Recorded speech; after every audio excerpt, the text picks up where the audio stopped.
So finally గణేశుడు లాస్ట్కి గంగమ్మ ఒడిలో చేరుతున్నాడు అనమాట. సో బుజ్జి పిల్లోడు ఎంత అమ్మ ఒడిలో చేరుతున్నప్పుడు ఎంత కేరింతలు కొడుతూ ఉంటాడో అలా ఉంటుందేమో నాకు తెలిసి అక్కడ కిందకి దిగుతున్నప్పుడు. సువర్ణ ఏమంటావు? ఎస్, సో మార్నింగ్ నుంచి కూడా ఇక్కడ ట్యాంక్ బండ్ దగ్గరికి ఎప్పుడెప్పుడు వినాయకులు చేరుకుంటారని చుట్టుపక్కల ఉన్నటువంటి వచ్చిన ప్రతి ఒక్కరు కూడా వీక్షిస్తూ ఉన్నారు. ఇప్పుడు రైట్ ను మనం లైవ్ లో చూస్తున్నాం. సో 9 రోజులు అట్టహాసంగా జరిగినటువంటి వినాయక చవితి వేడుకలు మొత్తానికి ఈ రోజుతో ముగుస్తున్నాయని చెప్పొచ్చు.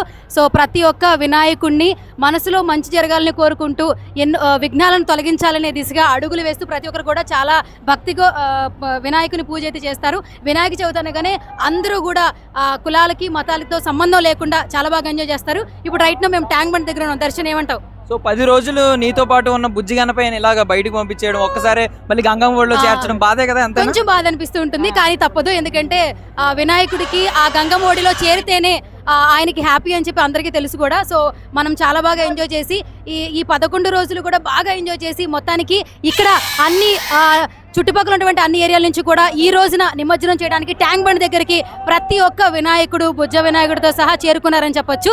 దర్శన్, సో ఆల్మోస్ట్ ఇక్కడ ఫీమేల్స్ కూడా ఎక్కువ పార్టిసిపేట్ చేస్తూ ఉన్నారు. సో ఇప్పుడు రైట్ నో ఈ టైంలో కూడా ట్యాంక్ బండ్ దగ్గర ఇంత క్రష్ ఉంది, ఏం చెప్తావు? Send off, happy send off ఇవ్వాలని గణేశుడికి వాళ్ళైతే ట్రై చేస్తున్నారు అనమాట. సో ఇప్పుడు అందరి ఆలోచన ఒకటే, ఈ హ్యాపీ సెండ్ ఆఫ్ తర్వాత మళ్ళీ ఎప్పుడు వస్తుంది వినాయక చతుర్థి అని చెప్పి వెయిట్ చేస్తూ ఉంటారు. ఎస్, అంతేకాకుండా పోలీసు భద్రతా చర్యలు కూడా చాలా బాగా జరిగినాయి ఈ సంవత్సరం చెప్తూ ఉన్నారు. అంటే ఇక్కడ మనం చూస్తే ఇంకా డ్యూటీలో కూడా కొంతమంది కనిపిస్తున్నారు, సార్ కూడా ఉన్నారు. సార్, ఈసారి భద్రతా చర్యలు ఎలా చేశారు? మీ మాటలు ఒక్కటి చెప్పండి.